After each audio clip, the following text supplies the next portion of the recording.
Middle east संकट अब एक वैश्विक सुरक्षा का बड़ा मुद्दा यहाँ पर बन चुका है और उसी वजह से इस बैठक की मांग की गई थी और पूरी दुनिया की नजरें जाहिर तौर पर यूएनएससी की इस बैठक पर अब टिकी हुई हैं। भारतीय समय अनुसार माना जा रहा है करीब 2:30 बजे के बाद ये जो बैठक है होगी और वहीं यूनाइटेड नेशन सिक्योरिटी काउंसिल की जो बैठक है इसके लिए लगातार न सिर्फ एक अब इमरजेंसी सेशन जो है वो बुलाया गया है, बल्कि इस तरीके से अगर देखा जाए जो अलग अलग देश हैं वहाँ पर हलचल नजर आ रही थी और इस बैठक में मिडिल ईस्ट यानी पश्चिमी एशिया की जो बिगड़ती स्थिति है और बढ़ते सैन्य टकराव पर लगातार चर्चा की जाएगी। फ्रांस और बहरीन की अगर बात की जाए उन्होंने इस आपात बैठक की मांग की थी और फिलहाल अगर देखा जाए मिडिल ईस्ट संकट अब वैश्विक सुरक्षा का बड़ा मुद्दा बन चुका है, क्योंकि अब ये जो क्षेत्र है और बढ़ रहा है, एक व्यापक क्षेत्र नजर आ रहा है और उसी वजह से पूरी दुनिया की नजरें जो हैं इस बैठक पर भी कहीं ना कहीं टिकी हुई हैं। तो आपात बैठक यूएनएससी की जो कि बुलाई गई है,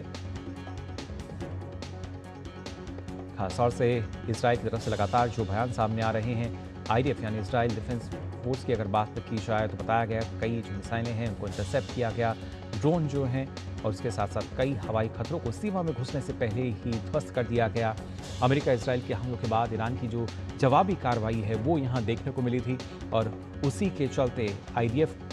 की तरफ से जो बयान सामने आया है, ईरान से आए कई हॉस्टाइल एयरक्राफ्ट इंटरसेप्ट किए गए, यानी सीमा में घुसने से पहले ही जो खतरा था उसको नष्ट किया गया, मार गिराया गया। जो हवाई खतरा जब नजर आया था और लगातार हमने देखा जब अमेरिका इजराइल ने हमला किया उसके बाद ईरान की जवाबी कार्रवाई जो है वो लगातार देखने को मिली है और उसकी जद में अगर देखा जाए करीब 8 देश और कहीं ना कहीं किस रणनीति के साथ लगातार ये जो हवाई हमले हैं किए गए,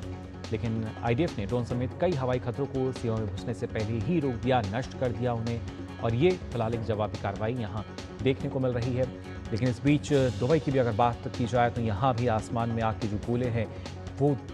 नजर आए थे। यूएई ने ईरान के नए मिसाइल और ड्रोन हमलों को एयर डिफेंस से इंटरसेप्ट किया,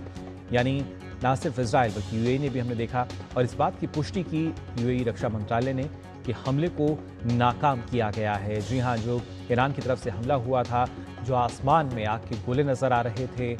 ना सिर्फ हवाई हमले ड्रोन के जरिए जो करने की कोशिश की गई, यूएई ने नए मिसाइल और ड्रोन हमलों को उसके एयर डिफेंस सिस्टम से इंटरसेप्ट किया और जिस बात की पुष्टि की गई यूएई रक्षा मंत्रालय द्वारा कि जो हमले हैं वो नाकाम किए गए। और हमने देखा था जॉर्डन ने भी इस तरह से करीब 13 जो मिसाइलें हैं वो इंटरसेप्ट की।